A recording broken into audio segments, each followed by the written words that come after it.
Private কারের পাশ থেকে দেখবেন যে স্যার 2টা টাকা দেন, কিছু খাই নাই, হায় রে ছিঁড়া কাপড়, মলিন চেহারা, ভাঙ্গা একটা থালা হাতে নিয়ে স্যার 5টা টাকা দেন। আল্লাহ আপনারে স্যার বানাইছে আর ওরে বানাইছে ভিখারি। আচ্ছা বলেন তো, জায়গাটা চেঞ্জ করতে আল্লাহর কত সময় লাগে? 1 সেকেন্ডও লাগে না। সো ও আম্মা সাইলা ফালা তানহার, ফরিয়াদিকে ধমক দিয়ে তাড়িয়ে দিও না, খবরদার। ওকে আল্লাহ ফরিয়াদি বানিয়ে পরীক্ষা করছে, আর তোমাকে আল্লাহ সম্পদশালী বানিয়ে পরীক্ষা করছে। আসসালামু আলাইকুম ওয়া রাহমাতুল্লাহি ওয়া বারাকাতুহু। নাহমাদুহু ওয়া নুসাল্লি আলা রাসূলিহিল কারীম, আম্মা বা'দু, ফাআউযু বিল্লাহি মিনাশ শাইতানির রাজীম। বিসমিল্লাহির রাহমানির রাহিম।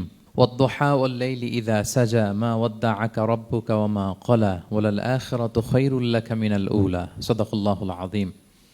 রব্বি ইশরাহ লি সাদরি ওয়া ইয়াসসির লি আমরি ওয়াহলুল উকদাতাম মিন লিসানি ইয়াফকাহু কওলি। আল্লাহ রাব্বুল ইজ্জা ওয়াল জালালের দরবারে শুকরিয়া জ্ঞাপন করছি যে আল্লাহ তাআলা আমাদেরকে পবিত্র মাহে রমাদানে এসে পৌঁছার সুযোগ করে দিয়েছেন এবং আজকের ইফতার পূর্ববর্তী রমাদান অ্যান্ড কোরআন রিফ্লেকশন প্রোগ্রামে উপস্থিত হওয়ার সুযোগ করে দিয়েছেন। আমরা সবাই পড়ছি কালিমাতুশ শুকর, আলহামদুলিল্লাহ। আল্লাহর শুকরিয়া জ্ঞাপনের পাশাপাশি আমি আজকের প্রোগ্রামের অর্গানাইজার বাংলাদেশ মুসলিম কমিউনিটি মালয়েশিয়াকে ধন্যবাদ জানাতে চাই, এরকম চমৎকার একটি রমাদানুল মোবারকে কোরআনিক একটি প্রোগ্রামের আয়োজন করবার জন্য। আমরা দোয়া করছি আল্লাহ তাআলা যেন এই কমিউনিটিকে ইসলামের জন্য কবুল করে এবং আমাদের যে ভাইরা নিরলস পরিশ্রম করে এই প্রোগ্রামগুলো আয়োজন করছে, আল্লাহ তাআলা এই পরিশ্রম, এই ডেডিকেশন, এফোর্ট যেন তাদের নাজাতের ওসিলা বানায়। সম্মানিত শুধু আমরা সবাই জানি এই মাসটির এত বরকতের কারণ হচ্ছে এটি কোরআন নাজিলের মাস। শাহরু রমাদান আল্লাযী উনজিলা ফীহিল কুরআন হুদাল লিন-নাস ওয়া বাইয়িনাতিম মিনাল হুদা ওয়াল ফুরকান। রমাদান এমন মাস যে মাসে আল্লাহ তাআলা কোরআন নাজিল করেছে। তো বেসিক্যালি এই মাসের মূল মর্যাদা কোরআনের কারণে। সাইয়েদনা জিবরিল আলাইহিস সালাম কোরআন নিয়ে এসেছেন, উনি শ্রেষ্ঠ ফেরেশতা হয়েছেন। আল্লাহর হাবিব সাল্লাল্লাহু আলাইহি ওয়াসাল্লামের উপর কোরআন নাজিল হয়েছে, ফলে উনি শ্রেষ্ঠ নবী হয়েছেন। রমাদানে কোরআন নাজিল হয়েছে, ফলে রমাদান শ্রেষ্ঠ মাস হয়েছে। কদরের রাতে কোরআন নাজিল হয়েছে, ফলে কদর শ্রেষ্ঠ রাত হয়েছে। আমরাও যারা কোরআনের সাথে সুসম্পর্ক গড়ে তুলব, কোরআনের সাথে অ্যাটাচমেন্ট বাড়াবো, আমাদেরকেও শ্রেষ্ঠত্বের মর্যাদায় আল্লাহ তাআলা আসীন করবেন ইনশাআল্লাহ বিইذنিল্লাহ। তো আজকের প্রোগ্রামের আমার ফার্স্ট অ্যান্ড ফরমোস্ট রিমাইন্ডার হচ্ছে কোরআন নাজিলের মাসে আমরা যেন বেশি বেশি কোরআনের সাথে নিজেদের সম্পর্ককে নবায়ন করি এবং মজবুত করি। কার কীরকম কোরআনের সাথে সম্পর্ক আপনি নিজেই জানেন। প্রতিদিন কত পৃষ্ঠা কোরআন তেলাওয়াত করেন, কোরআনের অর্থ পড়েন, কোরআনের তাফসির পড়েন কিংবা শোনেন, আপনি নিজেই জানেন। সো নিজে নিজে যেন একটু নিজেকে যেন কাঠগড়ায় দাঁড় করাই এবং নিজেকে যেন জিজ্ঞেস করি যে আমার সাথে কোরআনের সম্পর্ক কতটুকু মজবুত। যদি ঘাটতি থাকে, গ্যাপ থাকে, এটা যেন আমরা মেক আপ করি, ফুলফিল করি এই বরকতময় মাসে। আপনারা খেয়াল করে থাকবেন যে শুরুতেই আমি সূরা ওয়াদ-দুহা ওয়াল-লাইলি ইযা সাজার কয়েকটি আয়াত তেলাওয়াত করেছি। তো আজকে আমরা এই সূরাটির সংক্ষিপ্ত তাফসির পেশ করব ইনশাআল্লাহ বিইذنিল্লাহ। যে মজলিসে কোরআনের তাফসির হয়, আল্লাহর কালামের ব্যাখ্যা উপস্থাপন করা হয়, প্রেজেন্টেশন করা হয়, এর চেয়ে শ্রেষ্ঠ মজলিস কি পৃথিবীতে আর হতে পারে? আমরা পৃথিবীর সবচাইতে শ্রেষ্ঠতম একটি মজলিসে এখন বসে আছি। প্রিয় ভাই এবং বোনেরা, আমরা সূরা দোহার তাফসির শুনবো। এই সূরাটা মুখস্থ আছে না অনেকের? কোরআনের যে সমস্ত সূরা আমাদের অনেকেরই মুখস্থ, তার মধ্যে এটা অন্যতম একটা সূরা। এবং দেখবেন যে ইমাম সাহেবরা প্রায় এই সূরা তেলাওয়াত করে। যে সমস্ত সূরা দিয়ে প্রায় নামাজ পড়া হয়, এর মধ্যে অন্যতম একটা সূরা হচ্ছে সূরাতুদ দোহা। মুআয ইবনে জাবাল রাদিয়াল্লাহু তাআলা আনহুকে আল্লাহ রাসূল সাল্লাল্লাহু আলাইহি ওয়াসাল্লাম একটা এলাকার ইমাম বানিয়ে পাঠিয়েছিলেন। ওই এলাকার মুসল্লিরা ছিলেন, লোকজন ছিলেন শ্রমজীবী, কাজ করে খেত। সারাদিন ওট দিয়ে পানি সেচ করে খেজুর গাছে পানি দিত, খেজুরের চাষাবাদ করত, সারাদিন কষ্ট করে নামাজে যে জয়েন করত। তো উনি মাগরিবের নামাজে সূরা ফাতিহার পরে সূরা বাকারা তেলাওয়াত শুরু করলেন। সূরা বাকারা কোরআনের সবচেয়ে ছোট সূরা না? 286টা আয়াত, মানে সবচেয়ে বড় সূরা। তো মাগরিবের সালাতে উনি যখন এত লম্বা তেলাওয়াত ধরলেন, মুসল্লিরা আর ইমাম সাহেবের সাথে থাকতে পারতেছে না। কারণ ওনারা তো, ইমাম সাহেবের হয়তো মন ফুরফুরে, উনি পড়তেছেন মনের আনন্দে দরাজ গলায়, কিন্তু মুসল্লিদের তো অবস্থা খারাপ। সারাদিন ওনারা খেতে খামারে কাজ করে আসছে, নামাজ ছেড়ে দিয়ে অনেকে চলে গেছে। একা একা নামাজ পড়ে যে আল্লাহ রাসূল সাল্লাল্লাহু আলাইহি ওয়াসাল্লামের কাছে যে বিচার দিল যে ইয়া রাসূলুল্লাহ, দেখেন এমন একজন ইমাম আপনি অ্যাসাইন করেছেন আমাদের এলাকায়, মাগরিবের নামাজে উনি সূরা বাকারা পড়ে, আর আমরা হচ্ছে শ্রমজীবী। রাসূল সাল্লাল্লাহু আলাইহি ওয়াসাল্লাম খুব রেগে গেলেন, মুআয ইবনে জাবালকে ডেকে বললেন, হে মুআয, আফাত্তানুন আন্ত, তুমি কি সমাজে ফিতনা ছড়াচ্ছ? তুমি জানো না এরা কারা? তোমার কি সূরা ওয়াদ-দুহা ওয়াল-লাইলি ইযা সাজা মুখস্থ নাই? তোমার কি ওয়াশ-শামসি ওয়া-দুহাহা এটা মুখস্থ নাই? তোমার কি সাব্বিহ ইসমা রাব্বিকাল আ'লা এই সূরাগুলো তোমার জানা নাই? উনি বললেন জানা আছে। তো এগুলো রেখে দিয়ে মাগরিবের নামাজে কেন সূরা বাকারা ধরলা?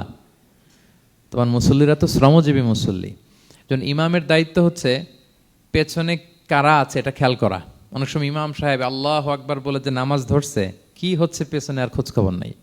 আল্লাহর হাবিব সাল্লাল্লাহু আলাইহি ওয়াসাল্লাম কিন্তু এমন ইমাম ছিলেন না, উনি অত্যন্ত বিবেকবোধ সম্পন্ন একজন ইমাম ছিলেন।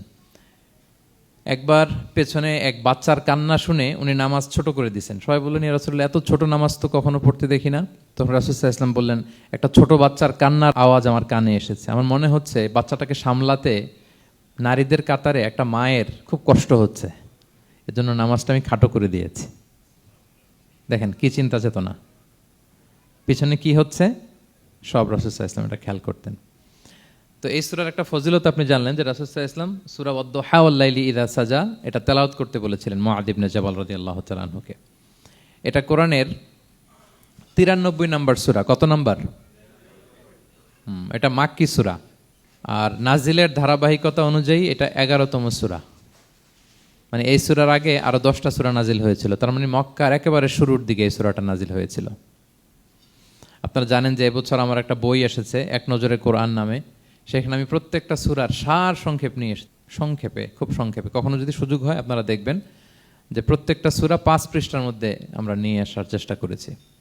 সেখানে এগুলো পাবেন, সূরাটা কয় নাম্বার, নাজিলের ধারাবাহিকতা কখন, তারপর কোরআন শরীফের মধ্যে কখন, এটার ফজিলত কি, এটার সেন্ট্রাল থিম কি, মেজর থিম কি, কজ এন্ড ইফেক্ট কি, সব কেস স্টাডি থেকে শুরু করে রিফ্লেকশন সব আমরা সেখানে উল্লেখ করেছি। তো এই সূরাটা শুরুর দিকে, একেবারে শুরুর দিকে নাজিল হয়েছে। তার আগে মাত্র 10টি সূরা নাজিল হয়েছে।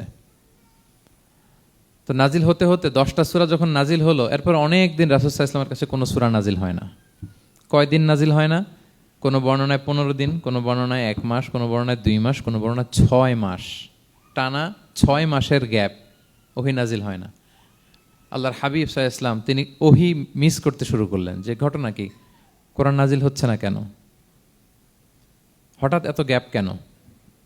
ওনার মাথায় কয়েকটা জিনিস ঘুরপাক খেলো। একটা ঘুরপাক খেলো যে আমার কোনো কাজে আল্লাহ আবার অসন্তুষ্ট হলো নাকি, অথবা আমি কোরআনের আয়াত এই বাণীগুলো পৌঁছে দেওয়ার ক্ষেত্রে আমার কোনো গাফলতি হয়ে গেল নাকি, সামহাও কি আল্লাহর সাথে আমার কানেকশন এটা কি লুজ হয়ে যাচ্ছে, আমি কি কোনোভাবে আল্লাহ থেকে দূরে সরে পড়তেছি। রাসূল সাল্লাল্লাহু আলাইহি ওয়াসাল্লাম টেনশনে পড়ে গেলেন, চিন্তায় পড়ে গেলেন, কি রে ওহী আসে না কেন, আসে না কেন, আসে না কেন। এটা ছিল একটা দিক। আরেকটা দিক হচ্ছে আল্লাহর হাবিব সাল্লাল্লাহু আলাইহি ওয়াসাল্লামের কাছে কোরআনের আয়াত যাই নাজিল হতো উনি যে লোকদের কাছে প্রচার করে দিতেন। এখন নাজিল হয়েছে এখনই যে প্রচার শুরু, রাতে নাজিল হয়েছে রাতেই প্রচার শুরু, দিনে নাজিল হয়েছে দিনেই প্রচার শুরু, যখন নাজিল তখন প্রচার। কারণ আল্লাহ তাআলা বলেছেন, ইয়া আইয়ুহার রাসূলু বাল্লিগ মা উনজিলা ইলাইক মির রাব্বিক, আপনার রবের পক্ষ থেকে যা নাজিল হয়েছে প্রচার করেন। তো এই যে মাঝখান দিয়ে কয়েক মাস যার কোনো প্রচার টচার করে না, মুশরিকরা টিটকারি মারতে শুরু করলো, বলে কি মুহাম্মদ, তোমার আল্লাহ তোমার ভুলে গেছে বোধহয়, তোমার আল্লাহ বোধহয় তোমাকে আর পছন্দ করে না।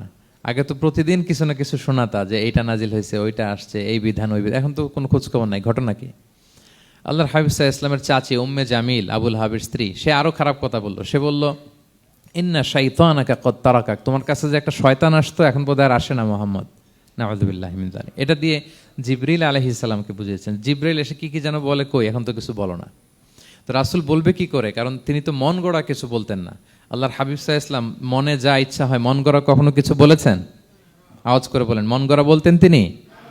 ওমা ইয়ানতিকু আনিল হাওয়া ইন হুয়া ইল্লা ওয়াহয়ুন ইউহা, আল্লাহর ওহী আসলে সেটা শোনাতেন। তো ওহীও আসে না, উনি শোনাতেও পারে না, ওহীও নাই, উনি শোনাতেও পারে না। এই যে একটা কষ্টকর মুহূর্ত রাসূল সাল্লাল্লাহু আলাইহি ওয়াসাল্লামের, কিরে মাসের পর মাস চলে গেল ওহী আসতেছে না কেন, আমার কি কোনো ভুল হচ্ছে নাকি, আল্লাহকে আমাকে অপছন্দ করলেন? রাসূল সাল্লাল্লাহু আলাইহি ওয়াসাল্লাম যখন এরকম দুশ্চিন্তিত, পেরেশান, অ্যাংজাইটিতে পড়ে গেলেন, ভারাক্রান্ত, ঠিক তখন রাসূল সাল্লাল্লাহু আলাইহি ওয়াসাল্লামকে সান্ত্বনা দেওয়ার জন্য এই সূরাটা আল্লাহ নাজিল করেছেন। সান্ত্বনা দেওয়ার জন্য এই সূরাটা বেশ আশা জাগানিয়া সূরা, মোটিভেশনাল সূরা, ইন্সপিরেশনাল সূরা। আপনার মন খারাপ হলে আপনি এই সূরাটা পড়বেন, এই সূরাটা, এবং এটার পরে আরেকটা সূরা আছে, সূরাতু আলাম নাশরাহ, আপনার মন ভালো হয়ে যাবে। এটাকে দি অ্যান্টি ডিপ্রেসেন্ট সূরা বলে, মানে ডিপ্রেশন কাটায় ফেলে। আমাদের এরকম অনেক সময় হয় না যে হতাশ, দেয়ালে পিঠ ঠেকে গেছে, কোনো বের হওয়ার রাস্তা নাই, কই যাব, কোথাও সফলতা নাই, সবাই আমাকে ভুল বুঝতেছে, এরকম মাঝে মাঝে হয় না? আমাদের সবার লাইফে আপস অ্যান্ড ডাউনস আছে। আপনি যখন ভারাক্রান্ত হবেন, কষ্টে থাকবেন, এই সূরাটা পড়বেন, দেখবেন যে আপনার ডিপ্রেশন দূর হয়ে গেছে। তো আল্লাহর হাবিব সাল্লাল্লাহু আলাইহি ওয়াসাল্লাম যখন এরকম ভারাক্রান্ত ছিলেন, চিন্তিত ছিলেন, তখন আল্লাহর হাবিব সাল্লাল্লাহু আলাইহি ওয়াসাল্লামকে চিন্তামুক্ত করবার জন্য আল্লাহ তাআলা এই চমৎকার সূরাটি নাজিল করেছেন। আল্লাহ নাজিল করলেন, আউযু বিল্লাহি মিনাশ শাইতানির রাজিম, বিসমিল্লাহির রহমানির রহিম, ওয়াদ-দুহা ওয়াল-লাইলি ইযা সাজা মা ওয়াদ্দাআকা রাব্বুকা ওয়া মা ক্বালা ওয়ালাল আখিরাতু খায়রুল লাকা মিনাল উলা ওয়ালা সাউফা ইউতিকা রাব্বুকা ফাতারদা। আল্লাহ তাআলা বললেন ওয়াদ-দুহা, আলোর শপথ। আমি একবার সরল বঙ্গানুবাদ করি, তারপরে আমি তাফসিরে ঢুকছি। ওয়াদ-দুহা, আলোর শপথ। ওয়াল-লাইলি ইযা সাজা, রাতের শপথ, যখন রাত নিঝুম নিস্তব্ধ হয়। মা ওয়াদ্দাআকা রাব্বুকা ওয়া মা ক্বালা, নবী হে, আপনার রব আপনার উপর অসন্তুষ্টও হয় নাই, আপনাকে ছেড়েও যায় নাই, আপনার রব আপনার সাথেই আছে। আলহামদুলিল্লাহ। ফিল করবেন যে আল্লাহ আমার সাথে আছে। সবসময় এটা ফিল করতে হবে যে আল্লাহ তাআলা আমার সাথে আছেন, তিনি আমাকে ভুলে যান নাই, ছেড়ে যান নাই। আরে তার রহমত ছাড়া তো একটা শ্বাস নেওয়া তো আমার সম্ভব না, ঠিক কিনা বলেন? আল্লাহর রহমত ছাড়া একটি সেকেন্ড এই পৃথিবীতে সার্ভাইভ করা কি আমাদের পক্ষে সম্ভব না? ওয়ালাল আখিরাতু খায়রুল লাকা মিনাল উলা, নবী হে, আপনার পরবর্তী সময় পূর্ববর্তী সময়ের চেয়ে অনেক ভালো হবে ইনশাআল্লাহ। মানে good days are coming in your life, ভালো সময় আসতেছে। ওয়ালা সাউফা ইউতিকা রাব্বুকা ফাতারদা, আর আপনার রব আপনাকে এত দিবেন আপনি খুশি হয়ে যাবেন। আপনার রব আপনাকে এত দিবেন আপনি নিয়ে কুলাতে পারবেন না। আলাম ইয়াজিদিকা ইয়াতীমান ফাআওয়া, নবী আপনি কি ইয়াতীম ছিলেন না? তিনি কি আপনাকে আশ্রয় দেননি? ওয়া ওয়াজাদাকা দাল্লান ফাহাদা, আপনি পথ খুঁজতেছিলেন, আল্লাহ আপনাকে পথ দেখিয়েছেন। ওয়া ওয়াজাদাকা আইলান ফাআগনা, আপনি নিঃস্ব রিক্ত হস্ত ছিলেন, আল্লাহ তাআলা আপনাকে ধনী বানিয়েছেন। ফাআম্মাল ইয়াতীমা ফালা তাকহার, খবরদার এতিমের সাথে কখনো কঠোর হবেন না। ওয়া আম্মা সাইলা ফালা তানহার, ফরিয়াদি যে সোয়াল করে হাত পাতে তাকে ধমক দিয়ে তাড়িয়ে দিবেন না। ওয়া আম্মা বিনিআমাতি রাব্বিকা ফাহাদ্দিস, আর আপনার রবের যে নেয়ামত আপনার প্রতি, এটার বর্ণনা করুন। সুবহানাল্লাহ। এ হচ্ছে সরল অনুবাদ সূরাতুদ দুহার। এবার আসুন আমরা এটার তাফসিরে ঢুকি। আল্লাহ তাআলা প্রথমে দুইটা শপথ করলেন, কসম করলেন, দুইটা ওথ। আমরা যদি সংক্ষেপে ভাগ করি তাহলে 11 আয়াত বিশিষ্ট এই সূরাতে প্রথম 2 আয়াতে দুইটা শপথ আছে, তারপরের 3টা আয়াতে রাসূল সাল্লাল্লাহু আলাইহি ওয়াসাল্লামকে 3টা কনফার্মেশন দেওয়া হয়েছে, সুসংবাদ দেওয়া হয়েছে। এরপরের 3টা আয়াতে আল্লাহর হাবিব সাল্লাল্লাহু আলাইহি ওয়াসাল্লামের অতীতে আল্লাহ কি নেয়ামত দিয়েছেন সেটার একটা রিমাইন্ডার দেওয়া হয়েছে। আর সবশেষে 3টা ওয়ার্ক প্ল্যান দেওয়া হয়েছে, কর্মসূচি, সেগমেন্ট। আপনি এক নজরে কোরআন এগুলো পাবেন, এরকম সেগমেন্ট আকারে আমরা ভাগ করেছি। আই রিপিট, আমি আবারও বলছি, সূরা দোহার 11 আয়াত বিশিষ্ট এই সূরার প্রথম 2 আয়াতে 2টি শপথ, তারপরের 3 আয়াতে 3টি সুসংবাদ, তারপরের 3 আয়াতে অতীতে যে রাসূলকে নেয়ামত দেওয়া হয়েছিল সেটা স্মরণ করিয়ে দেওয়া, আর শেষ 3 আয়াতে 3টা ওয়ার্ক প্ল্যান, কর্মসূচি, রাসূল সাল্লাল্লাহু আলাইহি ওয়াসাল্লাম কি করবেন। ক্লিয়ার হয়ে গেছে না সূরাটা? আসুন এবার তাফসিরে ঢুকি। আল্লাহ তাআলা বললেন ওয়াদ-দুহা, নবী আলোর শপথ। আলো, দোহা মানে আলো। আমার সাথে আওয়াজ করে বলুন, দোহা মানে কি? আলো, সকালের আলো, প্রভাতের সূর্য কিরণ। দিনের প্রথম অংশে একটা সানশাইন থাকে না, খুব চমৎকার লাগে 9টা 10টার দিকে, হ্যাঁ, সানশাইন। এই সকালের সানশাইনটাকে আরবিতে বলে দোহা। এই জন্য এই সময় আল্লাহর হাবিব সাল্লাল্লাহু আলাইহি ওয়াসাল্লাম নামাজ পড়তেন, এটাকে বলে সলাতুদ দোহা, মানে দোহার নামাজ। এটাকে বলে সলাতুদ দোহা, দোহার নামাজ। তো দেখেন রাসূল সাল্লাল্লাহু আলাইহি ওয়াসাল্লামের মন ভালো করবার জন্য প্রথমে আল্লাহর ওয়ার্ডিংটা দেখেন, আল্লাহ তাআলা কেমন চমৎকার শব্দ চয়েস করেন। প্রথমে আল্লাহ বললেন আলো। আলো বললে তো মনটা ভালো হয়ে যায়, কি বলেন? এই আলো মানে আশার আলো, সম্ভাবনার আলো, প্রশান্তির আলো। ওয়াদ-দুহা, আলোর শপথ। মানে নবী আপনি হতাশ হবেন না, হাল ছাড়বেন না, ভরসা রাখুন। আপনি ঘর থেকে বের হন, দেখুন কি চমৎকার আলো। It's a beautiful day out there, জান, হোয়াট এ নাইস সানশাইন। কি চমৎকার উজ্জ্বল প্রভাতের সূর্য কিরণ, এত চমৎকার জলজলে সানশাইনিং এনভায়রনমেন্টে আপনার মন খারাপ হয় কি করে? ওয়াদ-দুহা, দোহার শপথ মানে প্রভাতের সূর্য কিরণের শপথ। আবার বললেন ওয়াল-লাইলি ইযা সাজা, রাতের শপথ, যখন সে রাত নিঝুম হয়, গভীর হয়, নিস্তব্ধ হয়, দুইটা শপথ, আলোর শপথ আর রাতের অন্ধকারের শপথ। আলোর শপথ বলে বেসিকলি আল্লাহ তাআলা ওহির আগমনকে বুঝিয়েছেন, আর রাতের শপথ বলে আল্লাহ তাআলা বেসিকলি ওহির অনুপস্থিতিকে বুঝিয়েছেন। মানে রাত দিন দুইটাই যেমনি লাগে, আল্লাহ তাআলা বোঝাতে চাইলেন নবী আপনি টেনশন করবেন না, আমি উইথ ইউ, আমি আপনার সাথে আছি। ওহি আসা না আসা দুইটাই গুরুত্বপূর্ণ। রেগুলার যদি ওহি আসে, এটা রিসিভ করতে আপনার কষ্ট হয়ে যাবে। আল্লাহর পক্ষ থেকে আসমানি কিতাবের যে ওহি, এটা সাধারণ কোনো কথা না। ইন্না সানুলকি আলাইকা কওলান সাকিলা, এটা খুব ভারী, হেভি ওয়েট। এটা পাহাড়ে নাজিল করলে, লাউ আনজালনা হাযাল কুরআনা আলা জাবাল লারাআইতাহু খাশিআম মুতাসাদ্দিআম মিন খাশিয়াতিল্লাহ, এটা মাউন্ট এভারেস্টের উপর নাজিল করলে পাহাড় ভেঙে খান খান হয়ে যেত। শীতের রাতে কোরআন নাজিল হলে রাসূল সাল্লাল্লাহু আলাইহি ওয়াসাল্লাম ঘেমে একাকার হয়ে যেতেন, কপাল বেয়ে টপ টপ করে ঘাম পড়তে ওহি রিসিভ করতে যেয়ে। তিনি ওটের উপরে করে মরুভূমিতে চড়ছেন, ওহি নাজিল হলে ওটের বুক মাটিতে মিশে যেত। এক সাহাবার মাথায়, পায়ের মধ্যে মাথা রেখে রাসূল সাল্লাল্লাহু আলাইহি ওয়াসাল্লাম শুয়েছিলেন, তখন ওহি নাজিল হলো। সাহাবা বলছেন ওহির ভারে মনে হচ্ছে যে আমার পায়ের হাড্ডিটাই ফেটে যাবে। তার মানে এটা খুব ভারী বাণী, খুবই ভারী, এটা সাধারণ কোনো কালাম না। তো এই যে রাসূল সাল্লাল্লাহু আলাইহি ওয়াসাল্লামের কাছে যে ওহি নাজিল হচ্ছিল, এটা যদি রেগুলার নাজিল হয়, এটা রিসিভ করা রাসূল সাল্লাল্লাহু আলাইহি ওয়াসাল্লামের জন্য সহজ হবে না, কঠিন হয়ে যাবে। রেগুলার ওহি নাজিল হলে এটার যে পাওয়ার, প্রেশার, রাসূল সাল্লাল্লাহু আলাইহি ওয়াসাল্লামের স্নায়ু এটা বরদাস্ত করতে পারবে না। তো আল্লাহ বোঝাতে চাইলেন নবী, আমি কাফির রাজা বলে আপনাকে আমি ভুলে গেছি, কখনো না, নেভার এভার। বরং আপনার যাতে একটু রেস্ট হয়, আরাম হয়, আপনাকে একটু কমফোর্ট দেওয়ার জন্য আমি সাময়িকভাবে ইচ্ছে করে ওহিটা বন্ধ রেখেছি। সুবহানাল্লাহ পড়বেন না? আপনার যাতে একটু কমফোর্ট হয়, আপনার যেন একটু আরাম হয়, ওহি রিসিভ করে করে যেন আপনি অভ্যস্ত হতে পারেন, এজন্য আমি ইচ্ছা করে আপনাকে একটু আরাম দেওয়ার জন্য ওহি বন্ধ রেখেছি। সারাদিন যদি, মানে দিনের 24 ঘন্টায় যদি সূর্য থাকে, ভাল লাগবে? আচ্ছা বলেন, 6 মাস টানা সূর্য ভাল লাগবে আপনার? রোদের গরমে আমরা অস্থির হয়ে যাব।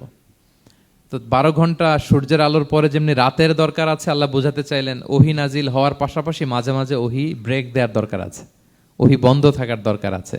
ফলে আপনি হ্যাবিচুয়েটেড হবেন, ওহি রিসিভ করা না করা এটা আপনার জন্য ইজি হয়ে যাবে। যখন আপনি, আপনার জন্য ওকে হয়ে যাবে, তখন আমি লাগাতার ওহি নাজিল করব। তাহলে ওরা যে বলে আমি আপনাকে ভুলে গিয়েছি, না, আমি আপনাকে ভুলি নাই, বরং আপনার আরামের জন্য, খানিকটা সময় আপনাকে বিশ্রামের সুযোগ করে দেওয়ার জন্য আমি আল্লাহ ওহি বন্ধ রেখেছি। সুবহানাল্লাহ।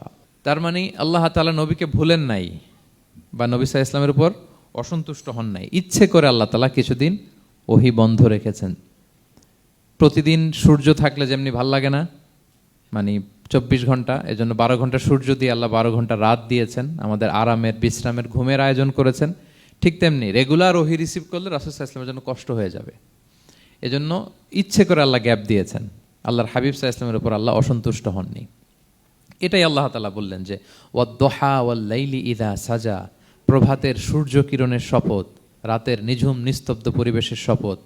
মা ওয়াদ্দাআকা রাব্বুকা ওয়া মা ক্বালা, আপনার রব আপনারে ভুলেও যায় নাই, আপনারে ছেড়েও যায় নাই, আপনার উপর নাখোশও হয় নাই। সুবহানাল্লাহ। আপনার রব আপনার সাথেই আছে, এটা সবসময় ফিল করবেন যে আমার রব আমার সাথে আছে। এটা ফিল করলে আপনার মধ্যে যে সাহস আসবে, আপনি কল্পনাই করতে পারবেন না যে এত এনার্জি আপনার ভিতরে আসলো কি করে। আপনারা খেয়াল করেছেন, বছর খানিক আগে ভারতবর্ষের আমাদের এক বোনের সামনে কিছু সন্ত্রাসী, ওরা জয় শ্রীরাম জয় শ্রীরাম বলতেছিল, মনে আছে? কিন্তু আমার ওই বোন মুস্কান কি বলছিল বলেন তো? তার এক আল্লাহু আকবারে from north to south, from east to west, the entire globe প্রকম্পিত হয়েছে। আমরা সবাই পড়েছি আল্লাহু আকবার, সবাই আমরা কি পড়েছি? আল্লাহু আকবার। কারণ সে ফিল করেছে যে আল্লাহ আমার সাথে আছে। মনকে তুমি বুঝিয়ে বলো আল্লাহ আছেন আমার সাথে, এটা ফিল করতে হবে। আল্লাহর হাবিব সাল্লাল্লাহু আলাইহি ওয়াসাল্লামকে আল্লাহ তাআলা এইটাই অ্যাসিউরেন্স দিলেন, কনফার্মেশন দিলেন যে মা ওয়াদ্দাআকা রাব্বুকা ওয়া মা ক্বালা, আপনার রব আপনাকে ভুলে যায় নাই, আপনার রব আপনার প্রতি অসন্তুষ্ট হয় নাই। আমি ইচ্ছা করে ওহিটা বন্ধ রেখেছি যাতে আপনার আরাম হয়। সুবহানাল্লাহ। আল্লাহর হাবিব সাল্লাল্লাহু আলাইহি ওয়াসাল্লামের প্রতি আল্লাহ তাআলা কতটা টেক কেয়ার করতেন দেখেন। রেগুলার ওহি নাজিল হলে রাসূল সাল্লাল্লাহু আলাইহি ওয়াসাল্লামের কষ্ট হয়ে যাবে, এজন্য তিনি কিছুদিন ওহি বন্ধ রেখে রাসূল সাল্লাল্লাহু আলাইহি ওয়াসাল্লামকে বিশ্রামের ব্যবস্থা করে দিয়েছেন। তাহলে প্রথম 3টা আয়াত ক্লিয়ার না সবার কাছে? আচ্ছা, প্রথম 2টো আয়াতে 2টা শপথ গেল, এরপরে 3টা সুসংবাদ। সুসংবাদের প্রথমটা হলো আমি ভুলিও নাই ছাড়িও নাই, আপনার সাথে আছে। এরপর আল্লাহ বললেন ওয়ালাল আখিরাতু খায়রুল লাকা মিনাল উলা, নবী হে আপনার পরবর্তী সময় পূর্ববর্তী সময়ের চেয়ে ভালো হবে। নিশ্চয়ই আপনার পরবর্তী সময় পূর্ববর্তী সময়ের চেয়ে ভালো হবে। তার মানে গুড ডেইজ আর কামিং, ভালো সময় আপনার জীবনে আসছে, আপনি হতাশ হবেন না, নিরাশ হবেন না। এরপর আল্লাহ তাআলা বললেন, ওয়ালা সাউফা ইউতিকা রাব্বুকা ফাতারদা। নবী, হ্যাঁ, আপনার রব আপনাকে এত দিবে আপনি খুশি হয়ে যাবেন। আপনার রব আপনাকে এত নেয়ামত দান করবে, আপনি আপনার রবের প্রতি সন্তুষ্ট হয়ে যাবেন। সুবহানাল্লাহি বিহামদি। এবং তাই হয়েছে। যারা আপনারা সিরাত পড়েছেন, যারা আল্লাহর হাবিব সাল্লাল্লাহু আলাইহি ওয়াসাল্লামের জীবনী নিয়ে ধারণা রাখেন, তারা দেখবেন যে আল্লাহর রাসূল সাল্লাল্লাহু আলাইহি ওয়াসাল্লাম যেখানেই মনে কষ্ট পেয়েছেন, বিষণ্ণ, চিন্তিত, তখনই আল্লাহ তাআলা রাসূল সাল্লাল্লাহু আলাইহি ওয়াসাল্লামের চিন্তা দূর করে রাসূল সাল্লাল্লাহু আলাইহি ওয়াসাল্লামকে সন্তুষ্ট করেছেন। যখনই রাসূল সাল্লাল্লাহু আলাইহি ওয়াসাল্লামের মনে কষ্ট, তিনি চিন্তিত, তখনই আল্লাহ তাআলা ওনাকে হ্যাপি করেছেন। কাইন্ড অফ রাসূলকে হ্যাপি করাই আল্লাহর কাজ, আল্লাহর হাবিব সাল্লাল্লাহু আলাইহি ওয়াসাল্লামকে হ্যাপি করাই আল্লাহ তাআলার কাজ। দেখেন কিভাবে আল্লাহ তাআলা আল্লাহর হাবিব সাল্লাল্লাহু আলাইহি ওয়াসাল্লামকে হ্যাপি করেছেন, একটু খেয়াল করে দেখেন। মক্কাতে যখন খুব জটিল অবস্থা, দাওয়াতি কাজ চালিয়ে নেওয়াটা রাসূল সাল্লাল্লাহু আলাইহি ওয়াসাল্লামের জন্য কষ্ট হয়ে যাচ্ছে, নমুসলিম সাহাবাদের উপর অত্যাচার, তখন আল্লাহর হাবিব সাল্লাল্লাহু আলাইহি ওয়াসাল্লাম দেখলেন যে এই মক্কার দুজনের একজনকে আমার চাই। তাদের একজন যদি ইসলামের ছায়াতলে আসে তাহলে ইসলামের পাল্লাটা ভারী হয়। কারা? একজন হচ্ছে ওমরে ফারুক আর একজন আবু জাহাল। দুজনের একজন তখন ইসলাম ধর্ম গ্রহণ করে নাই। তো রাসূল সাল্লাল্লাহু আলাইহি ওয়াসাল্লাম কেঁদে কেঁদে আল্লাহর কাছে ফরিয়াদ জানালেন, আল্লাহুম্মা আইজ্জাল ইসলামা বিআহাব্বি হাযাইন আর রাজুলাইনি ইনদাক। আল্লাহ, আমি কাউকে স্পেসিফিক তোমার কাছে চাই না, শুধু এটাই বলি, দুইজন লোকের নাম বলবো, এই দুইজন লোকের মধ্যে থেকে যাকে তোমার পছন্দ হয় তাকে তুমি ইসলামের ছায়াতলে এনে ইসলামকে শক্তিশালী করো। এক হচ্ছে আবু জাহাল, আরেক হচ্ছে ওমরে ফারুক। এই দোয়াটা তিনি করতে লাগলেন। আর খুব চিন্তিত, দুজনের কেউই মুসলমান হয় না। একদিন হঠাৎ সাহাবারা বললেন, ইয়া রাসূলুল্লাহ, আল্লাহর হাবিব সাল্লাল্লাহু আলাইহি ওয়াসাল্লাম তখন দারুল আরকামের ভেতরে বসা। সাহাবারা বললেন, ইয়া রাসূলুল্লাহ, আপনি এখান থেকে সরে যান, কারণ ওমরে ফারুক নাঙ্গা তলোয়ার নিয়ে আসতেছে আপনাকে হত্যা করবার জন্য। তো আল্লাহ রাসূল সাল্লাল্লাহু আলাইহি ওয়াসাল্লাম বললেন যে তোমরা সরে যাও, আমার মনে হচ্ছে ওই যে চোখের পানি ছেড়ে আমি দোয়া করেছি, ওই দোয়া আজকে কবুল হতে শুরু করেছে, তোমরা সরো। ঠিকই ওমরে ফারুক রাদিয়াল্লাহু তাআলা আনহু আসলেন, এসে তিনি তলোয়ার রেখে দিয়ে বললেন, আশহাদু আল্লা ইলাহা ইল্লাল্লাহ ওয়া আশহাদু আন্না মুহাম্মাদান আবদুহু ওয়া রাসূলুহু। আমি সাক্ষ্য দিচ্ছি আল্লাহ ছাড়া কোনো ইলাহ নেই এবং আপনি আল্লাহর প্রেরিত বান্দা এবং রাসূল। এই দৃশ্য দেখে রাসূল সাল্লাল্লাহু আলাইহি ওয়াসাল্লাম খুশি হয়ে গেলেন। ওয়ালা সাউফা ইউতিকা রাব্বুকা ফাতারদা। আল্লাহ বলেছিলেন যে নবী হে, আপনাকে এত দিব, আপনার রব আপনাকে এত নেয়ামত দিবে, আপনি শুধু খুশিই হবেন, সন্তুষ্ট হবেন আমার প্রতি। এদের রাসূল সাল্লাল্লাহু আলাইহি ওয়াসাল্লামের দোয়া কবুল করে আল্লাহ তাআলা ওমরে ফারুককে ইসলামের ছায়াতলে এনে ইসলামকে শক্তিশালী করলেন। ফাতারদা, রাসূল সাল্লাল্লাহু আলাইহি ওয়াসাল্লাম খুশি হয়ে গেলেন। এভাবে প্রতিটা ক্ষেত্রে। মক্কাতে যখন খুব কঠিন অবস্থা, রাসূল সাল্লাল্লাহু আলাইহি ওয়াসাল্লাম তায়েফে চলে গেলেন দাওয়াত দেওয়ার জন্য। নেইবারিং সিটি, আপনারা যে হজ উমরা করেছেন জানেন, মক্কার পাশের সিটি তায়েফ। দাওয়াত দিলেন, দাওয়াত প্রত্যাখ্যান করলো তারা। শুধু তাই না, ফিজিক্যালি হ্যারেস করা হলো আল্লাহর হাবিব সাল্লাল্লাহু আলাইহি সাল্লামকে। রাসূল সাল্লাল্লাহু আলাইহি ওয়াসাল্লামের জামা ধরে, গা ধরে টানা হেচড়া করা হলো, পাথর মারা হলো, তিনি রক্তাক্ত হলেন। হামালাতুল জিবাল, পাহাড় রক্ষী ফেরেশতারা বলল, ইয়া রাসূলুল্লাহ, আপনি যদি আদেশ দেন তায়েফের দুই দিকের পাহাড় দিয়ে এমন চাপা দিব, পুরো তায়েফের জনপদ একেবারে ভ্যানিশ হয়ে যাবে। আল্লাহর হাবিব সাল্লাল্লাহু আলাইহি ওয়াসাল্লাম বললেন, না, আমি আশা করি তাদের পরবর্তী নেক্সট জেনারেশনের কেউ না কেউ পড়বে লা ইলাহা ইল্লাল্লাহ মুহাম্মাদুর রাসূলুল্লাহ। তাই হয়েছে। এখন তায়েফে যান, শুধু মসজিদ আর মসজিদ, মসজিদ আর মসজিদ। কি চমৎকার পরিবেশ!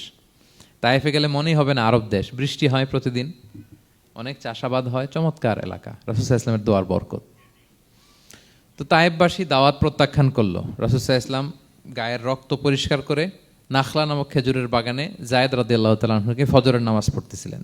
আল্লাহর হাবিব সাল্লাল্লাহু আলাইহি ওয়াসাল্লাম যখন ফজরের সালাতে তেলাওয়াত করতে লাগলেন, একদল জিন পাশ দিয়ে যাচ্ছিল। তারা তাদের এলাকায় যেয়ে বলল, ইন্না সামি'না কুরআনান আজাবা ইয়াহদি ইলা রুশদি ফাআমান্না বিহি।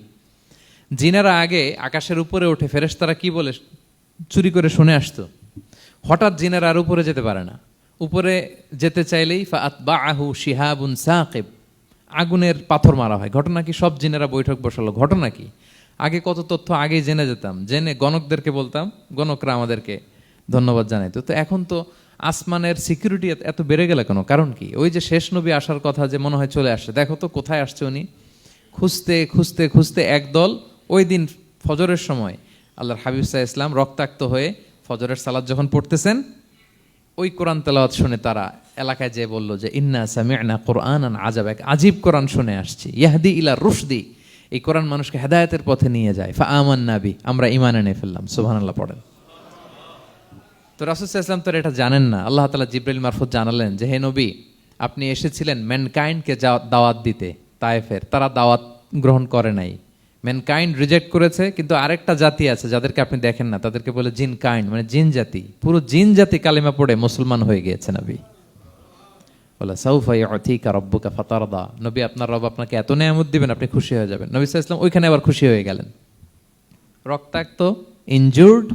কিন্তু যখন শুনলেন মানুষ জাতি তারা ঈমান আনে নাই, কিন্তু জিন জাতি তারা ঈমান এনেছে, আল্লাহর হাবিব সাল্লাল্লাহু আলাইহি ওয়াসাল্লাম আবার আনন্দিত হলেন। তাহলে আল্লাহর হাবিব সাল্লাল্লাহু আলাইহি সাল্লামকে আনন্দিত করাই হচ্ছে আল্লাহর কাজ, খুশি রাখাই হচ্ছে আল্লাহর কাজ। সুবহানাল্লাহি বিহামদি।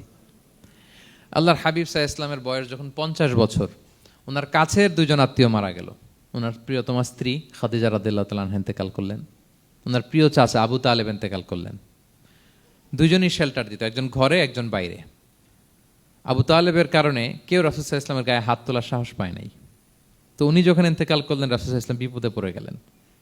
সারাদিন কাফেরদের বকা ঝকা গালি খেয়ে ঘরে যখন আসতেন, খাদিজা রাদিয়াল্লাহু তাআলা আনহার কথা শুনলে ওনার হৃদয়টা প্রশান্ত হয়ে যেত। তো বাইরের চাচাও নাই, ভেতরের স্ত্রীও নাই, দুজনই মারা গেলেন ওই বছর। ওই বছরকে বলা হয় আমুল হুজন, মানে দুশ্চিন্তার বছর। এত ভারাক্রান্ত আল্লাহর হাবিব সাল্লাল্লাহু আলাইহি ওয়াসাল্লাম হলেন, চিন্তিত হলেন, মনটা ভেঙে খান খান। আল্লাহ তাআলা কিন্তু ঠিকই বুঝেন যে তার হাবিবকে কখন হ্যাপি করতে হবে। আল্লাহ তাআলা তখন সাইয়েদনা জিবরাইল আলাইহিস সালামকে পাঠালেন যে যাও, আমার বন্ধুকে আর পৃথিবীতে থাকার দরকার নাই, আমার বন্ধুকে ঊর্ধ্ব জগতের নৈশ ভ্রমণের ইনভাইটেশন দিয়ে আসো, মানে মেরাজের ইনভাইটেশন দিয়ে আসো। পড়েন সুবহানাল্লাহ। সুবহানাল্লাযী আসরা বিআবদিহি লাইলাম মিনাল মাসজিদিল হারামি ইলাল মাসজিদিল আকসা, মসজিদুল হারাম থেকে মসজিদুল আকসায়, তারপরে উপরে সুম্মা দানা ফাতাদাল্লা ফাকানা কাবা কাউসাইনি আও আদনা। আল্লাহর আরশে চড়ে গেলেন, জান্নাত জাহান্নাম দেখিয়ে, নতুন কিছু গিফট দিয়ে, তার পেয়ারা হাবিবের মন ভালো করে এরপরে আবার দুনিয়ায় পাঠালেন। ওয়ালা সাউফা ইউতিকা রাব্বুকা ফাতারদা, নবী হে আপনাকে এত নেয়ামত দিব, আপনি শুধু খুশি হবেন আর সন্তুষ্ট হবেন। সুবহানাল্লাহ। এবার বুঝতে পারতেছেন কিভাবে আল্লাহর হাবিবকে আল্লাহ তাআলা খুশি করেছেন। মক্কায় আর থাকতে পারতেছেন না, এমন অবস্থা যে কোনো সময় আল্লাহর হাবিব সাল্লাল্লাহু আলাইহি ওয়াসাল্লামকে হত্যা করা হবে। আল্লাহ তাআলা আল্লাহর হাবিবের জন্য নতুন জায়গার ব্যবস্থা করে দিলেন, তওবা কিংবা তাইবা, যেটাকে আমরা মদিনা বলি। তিনি মদিনায় গেলেন, আবার রাসূল সাল্লাল্লাহু আলাইহি ওয়াসাল্লামের হৃদয় প্রশান্ত হলো। কিন্তু মদিনায় যে তিনি কাবাকে মিস করতে আরম্ভ করলেন। আল্লাহর হাবিব সাল্লাল্লাহু আলাইহি ওয়াসাল্লাম নবী হওয়ার পরে টানা 14 বছর কিবলা ছিল কিন্তু বাইতুল মাকদিস। কিন্তু মক্কায় যখন তিনি ইবাদত করতেন, তিনি বাইতুল মাকদিসের দিকেই হয়েই নামাজ পড়তেন, কিন্তু সামনে কাবাটারে রাখতেন। কথা বুঝতে পেরেছেন? মক্কায় যখন তিনি নামাজ পড়তেন 13 বছর, কিবলা যেহেতু বাইতুল মাকদিস, বাইতুল মাকদিসের দিকেই হয়ে নামাজ পড়তেন, কিন্তু মাঝখানে রাখতেন কোনটারে? কাবাকে। তাহলে কেমন যেন কাবাই তার সামনে। আচ্ছা, কিন্তু মদিনায় যখন গেলেন, এখন তো আর সুযোগ নাই, কাবা একদিকে, বাইতুল মাকদিস আরেক দিকে, এখন কাবাকে আর সামনে রাখা যাচ্ছে না। মিস করতে লাগলেন কাবাকে। আর প্রত্যেক নামাজের পরে আকাশের দিকে তাকায় থাকেন, ইস আল্লাহ যদি আয়াত নাজিল করে আমার জন্মস্থান যে মক্কা, আমার পূর্বপুরুষ ইব্রাহিম আলাইহিস সালামের যে ওই কাবার দিকে যদি কিবলাটা ঘুরাই দিত, কতই না ভালো হতো। আল্লাহ বলেন যে আপনি যে কদ নারা তাকাল্লুবা ওয়াজহিকা ফিস সামা, নবী আপনি যে আকাশের উপর চেহারা উঠিয়ে মনে মনে কি চান আমি তো বুঝি। আল্লাহর হাবিব সাল্লাল্লাহু আলাইহি ওয়াসাল্লামকে খুশি করার জন্য আল্লাহ আয়াত নাজিল করলেন, ফাওয়াল্লি ওয়াজহাকা শাতরাল মাসজিদিল হারাম। নবী হ্যাঁ, আপনাকে খুশি করার জন্য নতুন বিধান নাজিল করলাম। এখন থেকে, ফ্রম রাইট নাও, আপনি যখনই নামাজ পড়বেন এখন থেকে কাবামুখী হয়ে আপনি সালাত আদায় করবেন। তাহউইলুল কিবলা, কিবলা পরিবর্তন হয়ে গেল। সুবহানাল্লাহ বিহামদি। আপনারা মসজিদে নববীর পাশে মদিনাতে একটা মসজিদ দেখবেন, এটাকে বলে মসজিদ যুল কিবলাতাইন। এমন মসজিদ যে মসজিদে এক নামাজে 2 কিবলা শেয়ার করা হয়েছিল। মানে এই আয়াত যখন নাজিল হলো, আল্লাহর হাবিব সাল্লাল্লাহু আলাইহি ওয়াসাল্লামের সাথে একজন নামাজ পড়ে যে ওই মসজিদে যে দেখে কিছু লোক নামাজ পড়তেছে ওই বাইতুল মাকদিসের দিকে হয়ে, কারণ তখন পর্যন্ত ওইটাই কিবলা। তিনি নামাজরত অবস্থায় এদেরকে বললেন যে তোমরা তো জানো না, এইমাত্র আয়াত নাজিল হয়েছে, কিবলা কিন্তু আর ওই দিক নাই, ডাইরেকশন চেঞ্জ, এদিকে হয়ে যাও।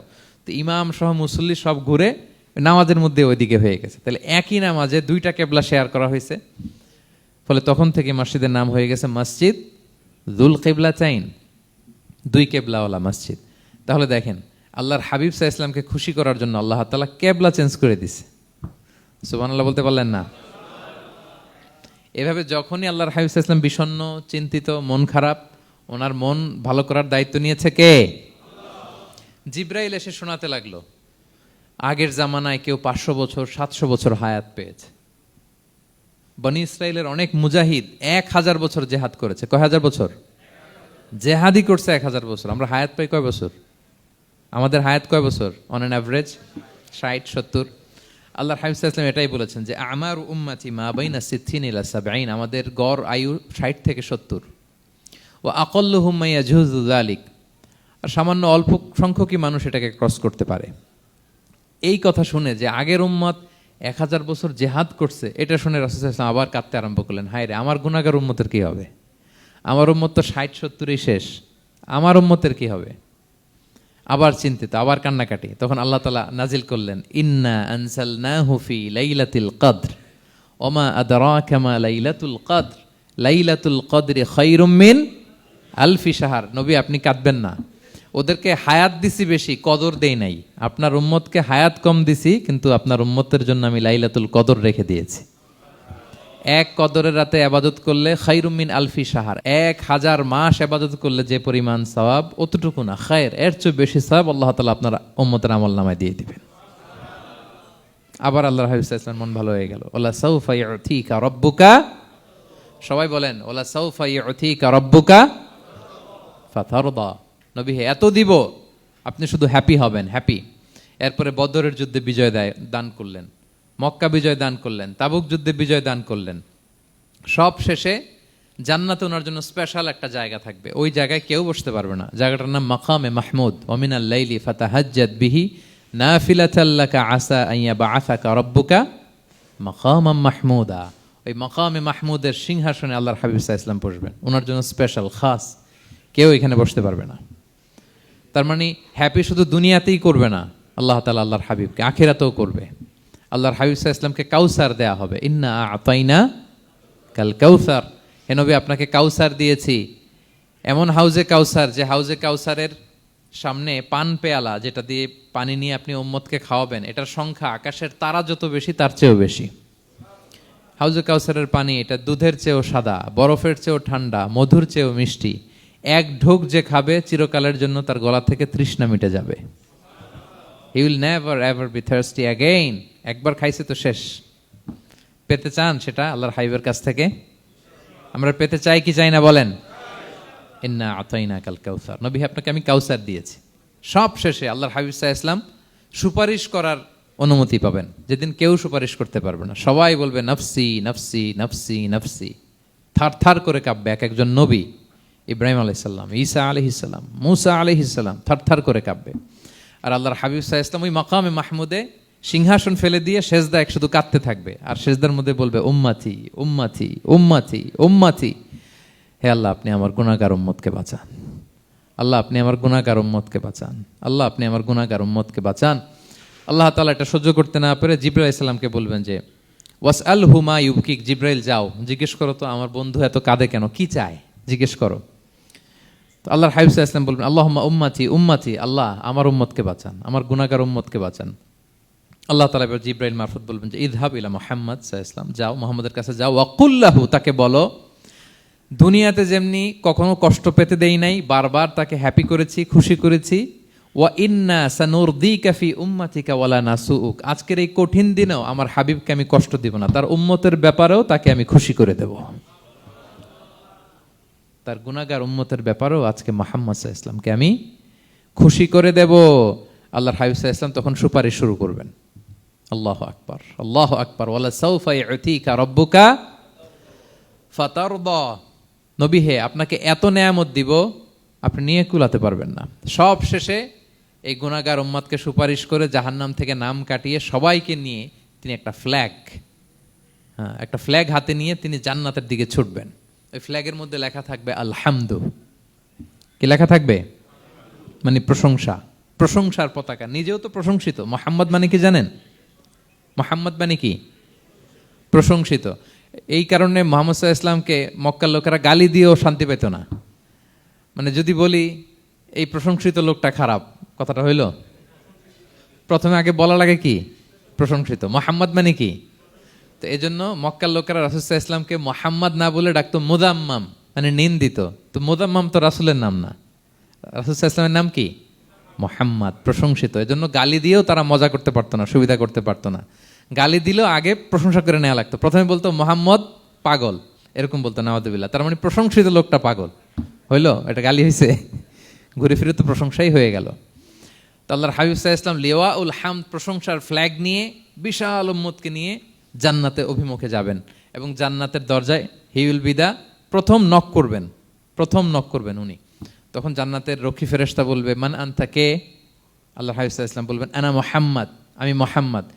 তো ফেরেশতা বলবে আমরা দাঁড়ায় আছি এজন্য আল্লাহ বলে দিয়েছেন মুহাম্মাদের আগে কাউকে যেন এন্ট্রি দেয়া না হয়, আপনার আগে যেন কারোর জন্য জান্নাতের দরজা না খুলি, স্পেশাল উপর থেকে অর্ডার আছে। আপনি যেহেতু নক করেছেন, ওয়েলকাম, আসেন। পুরো উম্মাহ নিয়ে আল্লাহর হাবিব সাল্লাল্লাহু আলাইহি ওয়াসাল্লাম জান্নাতে ঢুকবেন। ওয়ালা সাউফা ইউতিকা রাব্বুকা ফাতারদা, নবী হে, আপনাকে অচিরেই এত নেয়ামত দিব আপনি সন্তুষ্ট হয়ে যাবেন। প্রথম দুইটা শপথ গেল, এরপর তিনটা সুসংবাদ গেল। এরপর আল্লাহ তাআলা অতীতে যে নবীর পাশে ছিলেন, অতীতে যে বিভিন্ন নেয়ামত দিয়ে আল্লাহর হাবিব সাল্লাল্লাহু আলাইহি ওয়াসাল্লামকে আল্লাহ তাআলা ধন্য করেছেন, এগুলো রিমাইন্ডার দিচ্ছেন যে নবী আপনি কেন চিন্তিত হন, আমি আগেও ছিলাম আপনার সাথে, এখনো আছি, ভবিষ্যতেও থাকবো। তিনি বললেন আলাম ইয়াজিদকা ইয়াতীমান ফাআওয়া, তিনি কি আপনাকে ইয়াতীম অবস্থায় পাননি, তিনি কি আপনাকে আশ্রয় দেননি? আপনারা জানেন আল্লাহর হাবিব সাল্লাল্লাহু আলাইহি ওয়াসাল্লাম যখন মায়ের পেটে, তখনই তার পিতা দুনিয়া থেকে ইন্তেকাল করেছেন। মায়ের পেটে তার বয়স হচ্ছে 6 মাস, দুনিয়াতে আসেননি আল্লাহর হাবিব সাল্লাল্লাহু আলাইহি ওয়াসাল্লাম রাহমাতাল লিল আলামিন। মায়ের পেটে থাকা অবস্থায় বাবা হারিয়েছেন, দুনিয়াতে আসলেন 6 বছর বয়সে তিনি মাকে হারিয়েছেন। কয় বছর বয়সে? 6 বছর। তারপর মায়ের ইন্তেকালের পরে দাদার কাছে, আব্দুল মুত্তালিবের কাছে লালিত পালিত হতে লাগলেন। 8 বছর বয়সে দাদাও ইন্তেকাল করলেন। বাবা চলে গেলেন জন্মের আগে, মা চলে গেলেন 6 বছর, মানে শিশু থাকতে। 8 বছর বয়সে তো শিশু, দাদাও চলে গেলেন। 8 বছর বয়স থেকে আল্লাহর হাবিব সাল্লাল্লাহু আলাইহি ওয়াসাল্লাম চাচার কাছে এতিম অবস্থায় লালিত পালিত হতে লাগলেন। এবং আবু তালেব এত ভালোবাসতো, ইমান আনে নাই, শেষ পর্যন্ত ইমান আনেনি, শিরকের উপরে ইন্তেকাল করেছে, কিন্তু আল্লাহর হাবিব সাল্লাল্লাহু আলাইহি ওয়াসাল্লামকে এত ভালোবেসেছেন। বাবার যে কি মানে পিতৃ স্নেহের যে কি মায়া, এটা বুঝতে দেন নাই কখনো, এটার অভাব কখনো তিনি টের পান নাই। ওনার যে বাবা নাই, আবু তালেবের কারণে এতটা ভালোবেসেছেন। তার মানে কখনোই রাসূল সাল্লাল্লাহু আলাইহি ওয়াসাল্লামকে লালন পালন, রক্ষণাবেক্ষণ, টেক কেয়ারের কোনো গ্যাপ আল্লাহ তাআলা রাখেননি। হালিমাতু সাদিয়ার কাছে, পরে মায়ের কাছে, উম্মে আইমানের কাছে, দাদা আব্দুল মুত্তালিবের কাছে, পরে চাচার কাছে, একটার পর একটা, স্লট বাই স্লট রেডি। সেটাই স্মরণ করে দিলেন যে নবী এমন তো হয় নাই যে আপনাকে লালন পালনের জন্য কেউ ছিল না। আলাম ইয়াজিদকা ইয়াতীমান ফাআওয়া, আপনার রব কি আপনাকে ইয়াতীম অবস্থায় আশ্রয়ের ব্যবস্থা করে দেননি? মানে তখন তো আমি ছিলাম আপনার সাথে, কেউ ছিল না, তখন তো আমি ছিলাম। তো আপনার তো ভয় কিসের? আপনি হতাশ হবেন না, নিরাশ হবেন না, হাল ছাড়বেন না আপনি। তাহলে প্রিয় ভাইরা, আল্লাহর হাবিব সাল্লাল্লাহু আলাইহি ওয়াসাল্লাম ইয়াতীম অবস্থায় পৃথিবীতে এসেছিলেন এবং এজন্য ইয়াতীমের সাথে ভালো আচরণ তিনি করতে বলতেন আল্লাহর হাবিব সাল্লাল্লাহু আলাইহি ওয়াসাল্লাম। যারা এতিমকে ভালোবাসে আল্লাহ তাদেরকে ভালোবাসে। এবং আল্লাহর হাবিব সাল্লাল্লাহু আলাইহি ওয়াসাল্লাম বলতেন আনা ওয়া কাফিলুল ইয়াতীমি ফিল জান্নাতি কাহাতাইন, আমি এবং এতিমের রক্ষণাবেক্ষণকারী এইভাবে প্রতিবেশীর মতো জান্নাতে থাকব।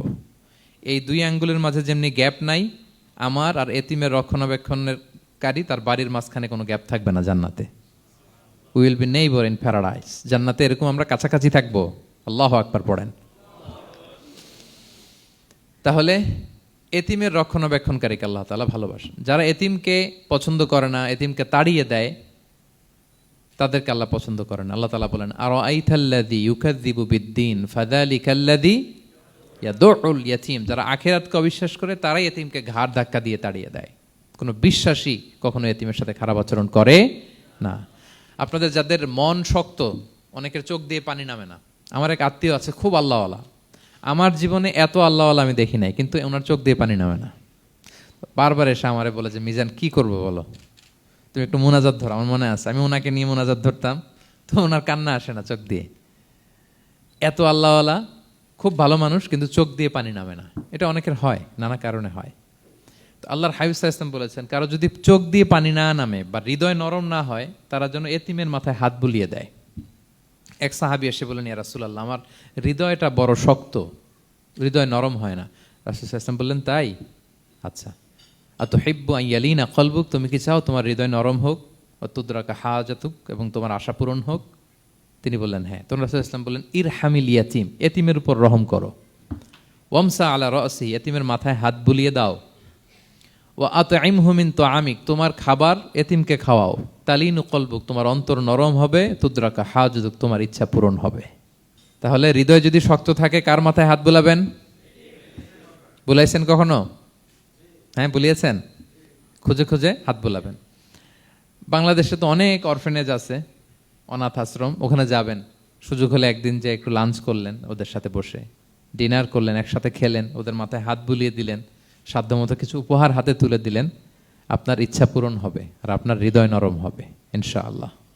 আর এতিমকে আদর করা মানে নবী সাল্লাল্লাহু আলাইহি ইসলামের প্রতি ভালোবাসা দেখানো, কারণ আমার নবী এতিম হয়ে বড় হয়েছেন।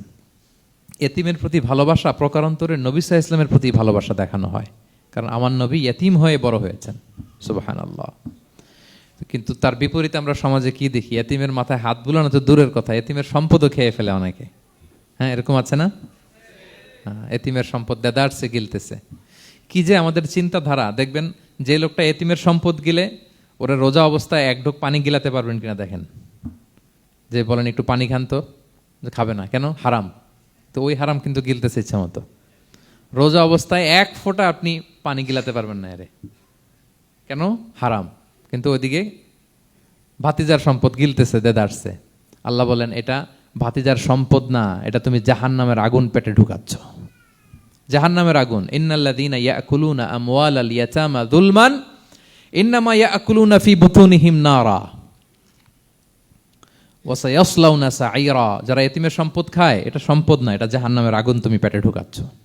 সো এতিমের প্রতি যেন আমরা নমনীয় হই, তাদের মাথায় হাত বুলাই, তাদের জন্য খরচ করি, তাদের প্রতি যেন আমরা দয়াদ্র হই, কারণ আমার নবী এতিম অবস্থায় বড় হয়েছেন। তাহলে নবী সাল্লাল্লাহু আলাইহি ইসলামকে এটা স্মরণ করে দিলেন, নবী আপনি তো এতিম ছিলেন, আমি তো আপনাকে রক্ষণাবেক্ষণের ব্যবস্থা করছি। আর কি করেছি? ওয়াজাদাকা দাল্লান ফাহাদা, নবী আপনাকে আমি এমন অবস্থায় পেয়েছি, আপনি পথ খুঁজতেছিলেন, আমি আপনাকে পথ দেখিয়েছি। You are searching the right path and I guided you to the right sense of direction. আপনি পথ খুঁজতেছিলেন, আমি পথ দেখাইছি। এখানে দল্লানের অর্থ পথভ্রষ্ট করা যাবে না। ওয়াজাদাকা দল্লান, হে নবী আপনাকে আমি পথভ্রষ্ট পেয়েছি, পরে পথ দেখাইছি, এরকম বলা যাবে না। এটা আল্লাহর হাবিব সাল্লাল্লাহু আলাইহি ইসলামের ক্ষেত্রে প্রযোজ্য নয়। অনেক বাংলা তাফসীর অর্থে আমি দেখেছি পথ হারা, নবী আপনাকে আমি পথ হারা পেয়েছি, পথ দেখেছি, এটাও খুব একটা সুন্দর না। সবচেয়ে সুন্দর হচ্ছে নবী আপনি পথ খুঁজতেছিলেন, সত্যের অনুসন্ধানী ছিলেন। অনেক সময় দেখবেন অনেক পথিক যেতে যেতে এমন এক জায়গায় যায়, দেখে 3 রাস্তা কিন্তু কোনো সাইনবোর্ড নাই। পুরাতন রাস্তাগুলোতে এরকম অনেক সময় হতো না আমাদের, 3 দিকে রাস্তা, কোনো সাইনবোর্ড নেই, তো যাবো কই? এটা বুঝালেন যে নবী আপনি পথ খুঁজতেছিলেন, আমি আপনাকে দেখিয়েছি, হে নবী এটাই সিরাতুল মুস্তাকিমের পথ। ওয়াজাদাকা দাল্লান ফাহাদা, আপনি পথ খুঁজতেছিলেন, আমি আপনাকে পথ দেখিয়েছি। তো ছোটবেলায় সাথে ছিলাম, পথ খুঁজতেছিলেন, পথ দেখালাম, আমি আপনার ভুললাম কোথায়? কাফিরদের কথায় মন খারাপ করেন কেন যে তারা বলে আমি আপনাকে ভুলেছি, ছেড়েছি? নো, নেভার এভার, আমি আপনার সাথেই আছি। তারপর আল্লাহ তাআলা বললেন, ওয়াজাদাকা আইলান ফাআগনা, তিনি আপনাকে রিক্ত হস্ত, নিঃস্ব পেয়েছেন, সম্পদহীন অবস্থায় পেয়েছেন, পরে সম্পদশালী করেছেন। সুবহানাল্লাহ। আল্লাহর হাবিব সাল্লাল্লাহু আলাইহি ওয়াসাল্লাম শুরুতে সম্পদের অত যোগান ছিল না, পরে খাদিজা রাদিয়াল্লাহু তাআলা আনহার সাথে যখন বিয়ে হলো, আল্লাহ তাআলা সম্পদের কষ্ট দূর করলেন, কারণ খাদিজা রাদিয়াল্লাহু তাআলা আনহা অনেক বড় ব্যবসায়ী ছিলেন। বিয়ের আগে পার্টনারশিপে বিজনেস ছিল রাসূল সাল্লাল্লাহু আলাইহি ওয়াসাল্লামের সাথে। আল্লাহর হাবিব সাল্লাল্লাহু আলাইহি ওয়াসাল্লাম শ্রম দিয়েছেন, খাদিজা রাদিয়াল্লাহু তাআলা আনহার ইনভেস্টমেন্ট ছিল। তো ওই শ্রমে খাদিজা রাদিয়াল্লাহু তাআলা আনহার এক বান্ধবী, তিনি এমন প্রশংসা করলেন এসে আল্লাহর হাবিব সাল্লাল্লাহু আলাইহি ওয়াসাল্লামের ব্যাপারে, যে এমন লোক আমি দেখি নাই, ওনার কথা বার্তা, চলন, কথন, ডিলিং সব আলাদা। পুরো কাফেলার মধ্যে উনি একরকম, পুরো কাফেলা আরেক রকম। এই কথা শুনে তো খাদিজা রাদিয়াল্লাহু তাআলা আনহা আকৃষ্ট হলেন যে এরকম একজন সৎ লোকই তো আমার চাই। প্রস্তাব দেয়া হলো, চাচাদের কাছে বিয়ে হয়ে গেল। এবং বিয়ের পরে খাদিজা রাদিয়াল্লাহু তাআলা আনহা নারীদের মধ্যে সর্বপ্রথম শাহাদা বাক্য পড়ে মুসলমান হয়েছিলেন।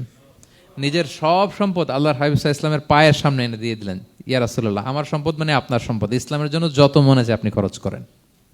ওয়াজাদাকা আইলান ফাআগনা, আপনাকে আল্লাহ নিঃস্ব পেয়েছেন, সম্পদের ব্যবস্থা করে দিলেন। পরবর্তীতে মদিনায় যে খায়বার যুদ্ধের পরে অনেক সম্পদের ব্যবস্থা আল্লাহ তাআলা করে দিয়েছিলেন।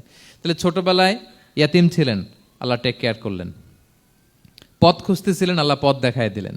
আর্থিক সমস্যা ছিল, এটাও আল্লাহ দূর করে দিলেন। এবার আল্লাহ তাআলা বিষ্ণু ঈসা ইসলামকে 3টা ওয়ার্ক প্ল্যান দিবেন, কর্মসূচি। 1 নম্বর কর্মসূচি হচ্ছে আম্মাল ইয়াতীমা ফালা তাকহার, নবী খবরদার এতিমের সাথে কখনো কঠোর আচরণ করবেন না। 1 নম্বর কর্মসূচি, কারণ আপনিই তো এতিম ছিলেন। এতিমের দুঃখ আপনি না বুঝলে বুঝবে কে? এতিমের সাথে কখনো কঠোর হবেন না। আল্লাহর হাবিব সাল্লাল্লাহু আলাইহি ওয়াসাল্লাম কখনো এতিমের সাথে কঠোর হন নাই। এতিম তো দূর কি বাত, কারোর সাথে তিনি কঠোর হন নাই। ওনার কাছে চাইলে উনি না বলতে পারতেন না। নো, নাই, দিব না, এটা বলতে জানতেন না। নো ওনার ডিকশনারিতে ছিল না, চাইলেই দিতেন। একবার আল্লাহর হাবিব সাল্লাল্লাহু আলাইহি ওয়াসাল্লামের কাছে একটা জামা, কয়টা?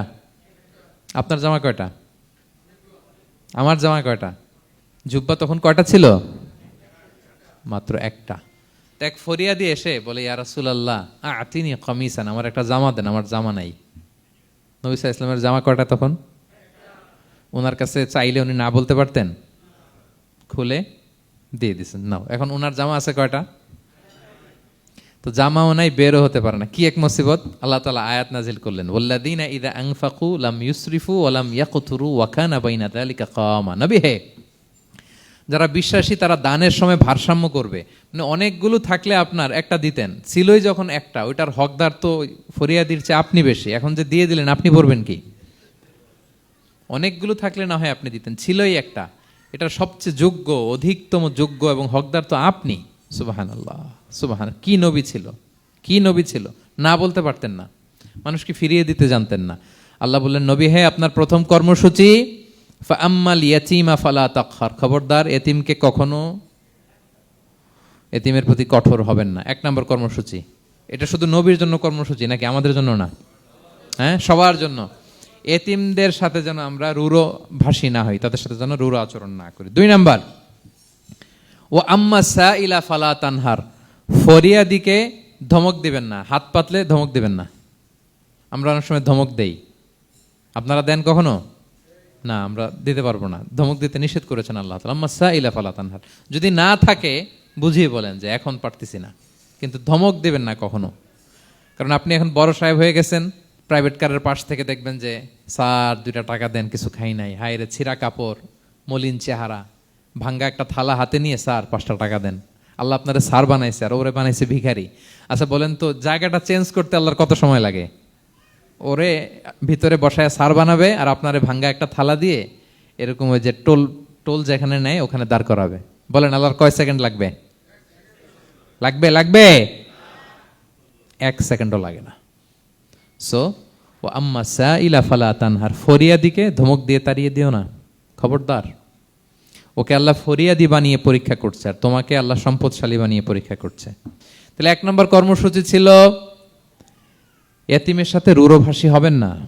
2 নম্বর হচ্ছে ফরিয়াদিকে ধমক দিবেন না। 3 নম্বর, ওয়া আম্মা বিনি'মাতি রাব্বিকা ফাহাদ্দিস, আল্লাহ তাআলা আপনাকে যে নেয়ামত দিয়েছে এই নেয়ামতের আপনি কি করেন? বর্ণনা করেন। ওয়া আম্মা বিনি'মাতি রাব্বিকা ফাহাদ্দিস, আল্লাহ নেয়ামতের বর্ণনা করেন, শুকরিয়া করেন। কারণ আল্লাহ তাআলা আমাদের অনেককে ইয়েতিম বানায় নাই, আমাদেরকে ফরিয়াদি বানায় নাই। আমরা অনেকেই আছি, আমরা এখনো ইয়েতিম না, আমার আব্বা আম্মা এখনো বেঁচে আছেন, আমাদের অনেকের আব্বা আম্মা বেঁচে আছেন। ইয়েতিম মূলত ছোট অবস্থায় যদি বাবা মারা যায় তাকে আরবিতে ইয়েতিম বলে। মান মাতা আবুহু ওয়া হুয়া সগীর, কেউ ছোট, তার বাবা মারা গেছে, তাকে শরীয়তের পরিভাষায় কি বলে? ইয়েতিম। তা আমরা অনেকেই তো ইয়েতিম না, আমরা অনেকেই তো অন্যের কাছে হাত পাতা লাগে না, তো আমরা ভালো আছি না? আমাদের দেখবেন যে প্রায় হিসাবটা হচ্ছে আমার কি নাই। আমাদের হিসাবটা কি? কি নাই। কি যে আছে এটার হিসাব করে কুলানোও যাবে না, ঠিক কিনা বলেন? হ্যাঁ, ঠিক যেই মুহূর্তে এখানে বসে আমরা এই চমৎকার ইফতারি নিয়ে বসে আছি, ঠিক একই মুহূর্তে দেখবেন যে হসপিটালের আইসিইউতে শুয়ে শুয়ে কাতরাচ্ছে অনেকে। হ্যাঁ, ঠিক এই মুহূর্তে কিডনি ডায়ালিসিস চলতেছে, দেখছেন? কিডনি পেশেন্ট এদিকে ছিদ্র করে ব্লাড সব বের হয়ে রিফাইনিং হয়ে আরেক দিক দিয়ে ঢুকে, ওর চিৎকার শুনলে। বার্ন ইউনিটে গেছেন কখনো? আগুনে পোড়া রোগী, আপনার তো অনেক কিছু নাই, আমার এটা নাই, ওইটা নেই, আল্লাহ এটা দিল না, এটা নিয়ে আসেন। আপনি বার্ন ইউনিটে একদিন যায়েন, তাহলে বুঝবেন যে আল্লাহ আপনারে কত শান্তিতে রেখেছে। না খেয়ে কয় রাত কাটিয়েছি আমরা, বলেন তো? কত লোক বাড়ি ভাড়া পরিশোধ করতে পারে না, ঋণের বোঝায় জর্জরিত, দুরারোগ্য ব্যাধিতে আক্রান্ত, ক্যান্সারের লাস্ট স্টেজে, তাদের সাথে একটু দেখা করেন। ফোর্থ স্টেজে চলে আসছে ক্যান্সার পেশেন্ট, তার চেহারা, তার খাবার, তার চলাফেরা, কিভাবে তার প্রতিটা সেকেন্ড কাটে, একটু দেখে আসবেন, তাইলে বুঝবেন যে কত আল্লাহর দেয়া নেয়ামতের সাগরে হাবুডুবু খাই আমরা। এজন্য আল্লাহ বলেছেন 3 নম্বর কর্মসূচি হচ্ছে ওয়া আম্মা বিনি'মাতি রাব্বিকা ফাহাদ্দিস, আল্লাহর নেয়ামতের শুকরগুজার হও। আল্লাহ যে নেয়ামত দিয়েছে এই নেয়ামত তুমি বর্ণনা করো। অনেকে আছে আল্লাহর নেয়ামত দিলে ওটা প্রকাশ করতে চায় না, এটা আল্লাহ পছন্দ করে না। মানে আপনি যদি অনেক সম্পদশালী হন, আপনি সুন্দর পরিচ্ছন্ন জামা পরবেন, মানুষকে দান করবেন, আপনার বাড়ি ঘর সুন্দর হবে, এটা নিষেধ নয়, এটা ভালো। আপনি আল্লাহর দেয়া নেয়ামত ব্যবহার করতে পারবেন এবং বলতেও পারবেন, কিন্তু শুকরান লা ফখরান, শুকরিয়া স্বরূপ বলবেন, ফখর করে অহংকার করে না। বলতে পারেন আলহামদুলিল্লাহ, আল্লাহ তাআলা আমাকে 4টা ছেলে দান করেছে, 4 জন হাফেজ, আল্লাহ তাআলা আমাকে থাকার মতো একটা ঘর দিয়েছে, একটা বাড়ি দিয়েছে, একটা গাড়ি দিয়েছে, সম্মান নিয়ে সমাজে চলার মতো আল্লাহ তাআলা আমাকে দিয়েছেন। এটা যদি আপনি শুকরিয়া স্বরূপ বলেন, এটাতে সমস্যা নেই, কিন্তু অহংকার নিয়ে বলা যাবে না। ইন্নাল্লাহা ইউহিব্বু আইয়ারা আসারা নি'মাতিহি আলা আবদিহি, আল্লাহ তাআলা যে নেয়ামত তার বান্দাকে দিল ওইটার একটা নমুনা দেখতে আল্লাহ পছন্দ করে। আল্লাহ বানাইছে আপনার বিলিয়নিয়ার, আপনি হচ্ছেন ছেঁড়াপাড়া জামা পরে চলেন, হবে? বানাইছে আল্লাহ তাআলা আপনাকে অনেক সম্পদশালী, আপনার চলা ফেরা কোনো রুচিই নাই, এটা হইলো না। আল্লাহ চায় যে তোমার যে নেয়ামত দিছে এটার একটা নমুনা তোমার মধ্যে থাক, এটাও শুকরগুজার হওয়ার একটা আলামত। তাহলে 3 নম্বর কর্মসূচি কি? ওয়া আম্মা বিনি'মাতি রাব্বিকা ফাহাদ্দিস, আল্লাহর নেয়ামতের শুকরগুজার হও, আল্লাহ তাআলা যে নেয়ামত দিয়েছে সেটা বর্ণনা করো। তাহলে প্রিয় ভাইয়েরা, সূরাতুদ দোহা এটা হচ্ছে একটা মোটিভেশনাল সূরা, আশা জাগানিয়া সূরা, অ্যান্টি ডিপ্রেশন বলি আমি এই সূরাটাকে। ডিপ্রেশন থাকলে চলে যাবে, কারণ ওয়ালাল আখিরাতু খায়রুল লাকা মিনাল উলা, হে নবী আপনার পরবর্তী সময় আপনার পূর্ববর্তী সময়ের চেয়ে ভালো। সবসময় আশাবাদী হবেন। সূরা দোহার 1 নম্বর শিক্ষা হচ্ছে বি অপটিমিস্টিক, মানে অপটিমিজম, আশাবাদী হওয়া, নিরাশ হওয়া যাবে না। বিশ্বাসীদের, মুমিন মুসলিমের ডিকশনারিতে হতাশা নিরাশা নাই, আমার ডিকশনারিতে অন্তত নাই, আপনাদের আছে কিনা জানি না। আজকে থেকে বলেন আপনাদের ডিকশনারিতে হতাশা নিরাশা রাখবেন? আমাদের কোনো হতাশা নাই, নিরাশা নাই, কারণ আমরা যে পরিস্থিতিতে থাকি না কেন আমাদের সাথে কে আছেন? লা তাহজান ইন্নাল্লাহা মা'ানা, চিন্তিত হয়ো না, আল্লাহ আমার সাথে আছেন। আল্লাহ আমার সাথে আছেন বললেই দেখবেন মুস্কানের মতো এক তাকবীর আপনার মুখ দিয়ে বেরোচ্ছে, এমন এনার্জি বেরোচ্ছে, গোটা বিশ্ব আপনি জয় করে ফেলবেন তখন। এটাই আমাদের সবচেয়ে বড় পাওয়ার। আমাদের সাথে কে আছে? ইন্নাল্লাহা মা'ানা, আল্লাহ তাআলা আমাদের সাথে আছেন। তাহলে সূরা দোহার আজকের তাফসীরের 1 নম্বর লেসন হচ্ছে optimism. Believer should be optimistic always. বিশ্বাসীরা আশাবাদী হয়, নিরাশ হয় না, হতাশ হয় না, হাল ছাড়ে না। বিশ্বাসীরা ভরসা রাখে এক মহান সত্তার উপর। আওয়াজ করে বলেন তো তিনি কে? আল্লাহর উপর ভরসা রাখে, আমরা নিরাশ হই না। 2 নাম্বার শিক্ষা হচ্ছে গ্রেটফুলনেস, কৃতজ্ঞতা। আপনার জীবনে অনেক কিছু আছে, নাই নাই বলবেন না, শুধু কমপ্লেইন করবেন না। অনেকে দেখবেন শুধু অভিযোগ, এটা নাই ওইটা নাই, এই পাইলাম না, ওর আছে এটা, ওর, আমার সাথে কেন এমন হয়, আমার সাথে শুধু আমার সমস্যা। এগুলো যারা বলে তাদেরকে আল্লাহ নেয়ামত আরো ছিনিয়ে নেয়। বরং যারা অল্প পেয়েও বলে আলহামদুলিল্লাহ, তাদেরকে নেয়ামত দেয়ার ধারাবাহিকতা আল্লাহ তাআলা অব্যাহত রাখেন। সব অবস্থায় আলহামদুলিল্লাহ, যে কোনো পরিস্থিতিতে, যে কোনো অবস্থায় কি বলবো আমরা? আপনি খেয়াল করে দেখেন না যে আপনার কি কি আছে, কত কিছু যে আপনার আছে, অবাক করা। 3 নাম্বার কাইন্ডনেস। 3 নাম্বার লেসন হচ্ছে কাইন্ডনেস, দয়া। আমরা যেন অন্যের প্রতি দয়াশীল হই। আপনি অন্যের প্রতি দয়ালু হলে আপনার প্রতি দয়ালু হবো কে? ওয়াল্লাহু ফি আউনি আবদিহি মা দামাল আবদু ফি আউনি আখি। আল্লাহ ততক্ষণ পর্যন্ত কোনো বান্দার সাহায্যে থাকে যতক্ষণ পর্যন্ত ওই বান্দা তার ভাইয়ের সাহায্যে থাকে। তাহলে বলেন তো, আল্লাহর সাহায্য পাওয়ার প্রথম শর্ত কি? অন্যের জন্য সাহায্যের হাত বাড়িয়ে দেওয়া। তাহলে মনে থাকবে তো? নাকি এতিমকে ধাক্কা দিয়ে বের করে দিবেন? ফরিয়াদিকে ধমক দিবেন একটা? বড় সাহেব তো আপনি, বড় স্যার, খবরদার। তাহলে 1 নম্বর লেসন অপটিমিজম। আমরা হতাশ হব না, হতাশা আমাদের ডায়েরিতে নাই, আমরা আশাবাদী, আমরা আল্লাহর রহম ভরসার ভিখারি, ঠিক কিনা বলেন? 2 নম্বর লেসন হচ্ছে গ্রেটফুলনেস। আমরা সবসময় আল্লাহর প্রতি শুকরগুজার হব, কৃতজ্ঞ হব। আল্লাহর হাবিব সাল্লাল্লাহু আলাইহি ওয়াসাল্লাম বলতেন, আল্লাহুম্মা জাআলনি সাবুরা ওয়া জাআলনি শাকুরা ওয়া জাআলনি ফি আইনি সগীরা ওয়া ফি আয়ুনিন নাসি কাবীরা। আল্লাহ আপনি আমাকে ধৈর্যশীল বান্দা বানান, আপনি আমাকে শুকরগুজার বানান। আল্লাহ আমার চোখে আমাকে ছোট বানান, আল্লাহ গোটা বিশ্বের মানুষের চোখে, জনতার চোখে আমাকে বড় বানান। আওয়াজ করে পড়েন আমিন। এই দোয়াটা বেশি বেশি পড়বেন। আর সব শেষে আমরা যেন কাইন্ড হতে পারি, অন্যের প্রতি দয়ালু হতে পারি। যে রহম করে সে রহম প্রাপ্ত হয়, যে অন্যকে দয়া দেখায় সে আল্লাহর পক্ষ থেকে দয়া পায়। আল্লাহ তাআলা আমাদের সবাইকে কথাগুলো বোঝার ও আমল করার তৌফিক দান করুক। হাযা মা ইনদি ওয়াল ইলমু ইনদাল্লাহি আলাইহি তাওয়াক্কালতু ওয়া ইলাইহি উনীব। আসসালামু আলাইকুম ওয়া রাহমাতুল্লাহি ওয়া বারাকাতুহু।